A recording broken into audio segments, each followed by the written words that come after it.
Hey guys, this is the Wrestling Fortune Champion, Owen Finch, and I know you guys haven't seen me in a while because my dad's webcam broke, so I can't make videos at his house.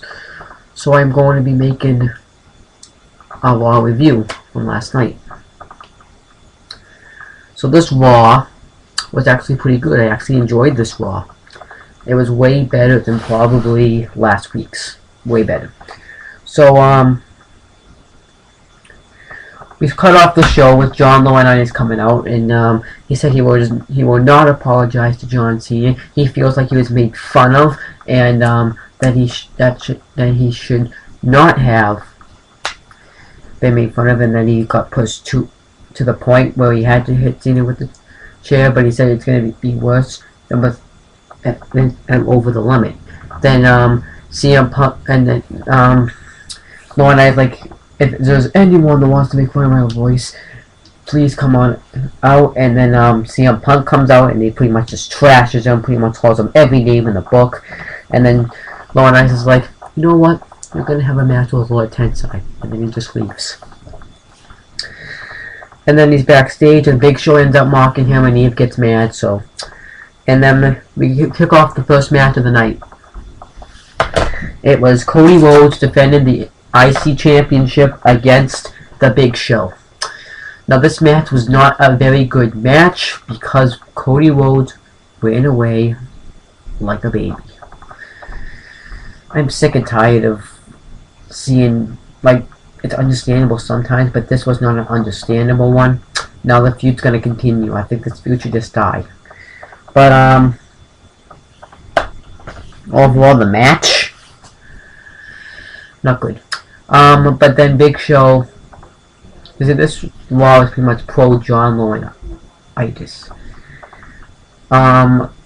Overall, it ended up happening like, John Laurinaitis, you embarrassed me, you're gonna pay for it. Eve made Big Show apologize, and he did, and he just walked out angry and he got humiliated. I kind of enjoyed that because it builds up John Laurinaitis' heel status, and I wonder if John Cena will win or if Laurinaitis win.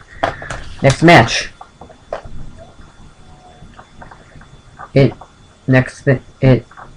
Kofi Kingston versus Dolph Ziggler. Now this match I didn't really pay attention to because I've seen this probably like 50,000 times. There's no really need to see it again. But I'm just going to say how it won. Dolph Ziggler ended up winning by hitting Kofi with the zigzag. Nothing special. But actually, I will say that Abraham Washington is doing a great job as agent of Primo and Epico, even though he hasn't gotten him in matches at all. So, but I don't understand why Mason Ryan's back there. So maybe we'll see why. Next, John Cena interview. John Cena's being interviewed, pretty much saying how he's gonna destroy John Laurinaitis and how he's not 100%, but he might. And next match is Alberto Del Rio and Chris Jericho versus Randy Orton and Sheamus. I actually want, and this was actually a pretty good match. I enjoyed this match. What ended up happening is Randy Orton hit the RKO on Alberto Del Rio. Sheamus goes to pull kick Chris Jericho. He accidentally gets Orton, and then Chris Jericho gives Sheamus the code breaker, and then ends up pinning him and says, I pin the champion, I get a future championship match. And then Sheamus helps out Randy Orton, but then he ends up getting an RKO. And then backstage, Eve and John Laurinaitis, Eve goes to find the Big Show, and then hold on. And then Chris Jericho is backstage and I pin the champion, I get a future title match. Del Rio's like, I beat the champion too. Sheamus comes and attacks both of them. He gets jumped on. Randy Orton comes out, makes the save. Then Randy Orton and Sheamus are arguing. They kind of brawl a little bit. And then John Laurinaitis tells Sheamus that he has to defend the World Heavyweight Championship in a fatal 4-way match against, it's going to be Sheamus, Chris Jericho, Alberto Del Rio, and Randy Orton. What I like about this match is everyone seems to hate each other. And you don't really see that with Fatal 4-Ways. You just see two faces, okay, we're going to be friends, and we're just going to have a match, whatever happens. This one, Randy Orton and Sheamus seem to really hate each other. So, next match. Brodus Clay versus The Miz. I feel bad for The Miz. Last week, at the pre-show, he lost to Santino for the United States Championship. Now he just lost to Brodus Clay.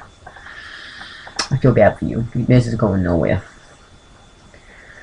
Next thing that happened really surprised me. We were supposed to get it. We hear Brock Lesnar's music, and we're thinking he's gonna come out, and everyone's like, "Where is he?" And he's like, "Oh, he's not really gonna come out. They're just gonna cut this music off, and then they're gonna go to the next thing." But then Paul Heyman comes out, and I really got into this. I'm like, "Whoa, that Paul Heyman?" And everyone's cheering ECW because when people think of Paul Heyman, they think of ECW because Paul Heyman made ECW what it was. So he pretty much says that he pretty much comes out to read a note that's saying that Brock Lesnar quits WWE because it's not the same as it used to be 10 years ago. But, you know, it's just a storyline thing because of what's going to happen. I actually really looking forward to what Triple H is going to say next week now. Next we have Big Show backstage. He's talking to these two guys and they're making fun of Laurinaitis, and then Eve catches them and he's like, "Oh no, what just happened?" And he's like, "I'm screwed." And then we have CM Punk, and the match gets changed. It's now CM Punk versus Lord Tensai and Daniel Bryan. And I really love what they're doing with Lord Tensai right now. First he beat John Cena, and now he beat CM Punk. He's pinned the WWE champion. This guy is going to be a star. He's pretty much like Umaga, but just make this guy worth watching. If you screw him up like you did Umaga, then this was pretty much for nothing. But he's going on like this big undefeated streak with a little vice, and then Daniel Bryan just walks in the yes off after. But the thing is, I want him to become a champion. I want this guy to succeed. And he will, if you use him right. If you plan it accordingly. So please, make this guy, build him up from head to toe to become a champion. Just make him go on this big streak. And then maybe The Rock will come back, face Punk, beat Punk, possibly, become the WWE champion. Then maybe it could be Lord Tensai versus CM Punk. And then Lord Tensai beats The Rock. What if Lord Tensai beat The Rock at SummerSlam? That'd be perfect. Lord Tensai beats The Rock at SummerSlam. And then he goes on like this big wrath, beating guys like Randy Orton, Sheamus, all those guys. And then he goes to WrestleMania as the world champion. And he faces The Undertaker. And what if he broke The Undertaker? Which probably won't happen, but what if he came the closest to breaking The Undertaker's streak? Or what if he did? That's a star. If he breaks The Undertaker's streak, there will be no other star left. So this guy is going to be a star. Now, as usual, I'm going to leave my Facebook and Twitter in the description box. And I'm going to leave my now other account there, because I have another account now. And that's pretty much it. Now, I told you guys that I got this movie, and now I just finished it last week.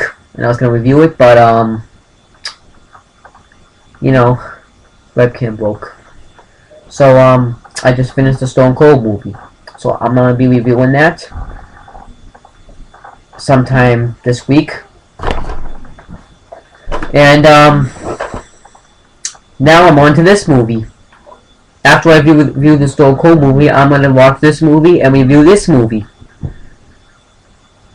Thank you. That is all. And before I review the Stone Cold movie, I am going to review, which is on my phone, Over the Limit 2010. I'm going to do what I did with Extreme Rules 2000, all the Extreme Rules. So I'm Owen Finch, Wrestling Fortune Champion. Peace out.